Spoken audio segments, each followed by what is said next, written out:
You ask Tiger to solve. This deals with linear equations with one unknown. The final result is y equals 5. Let's solve it step by step. Simplify the expression. Group like terms. Simplify the arithmetic. Swap sides.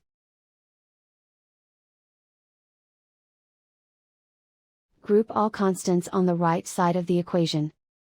Add 13 to both sides. Simplify the arithmetic.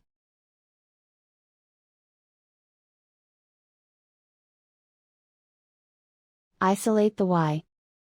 Divide both sides by 4. Simplify the fraction. Find the greatest common factor of the numerator and denominator.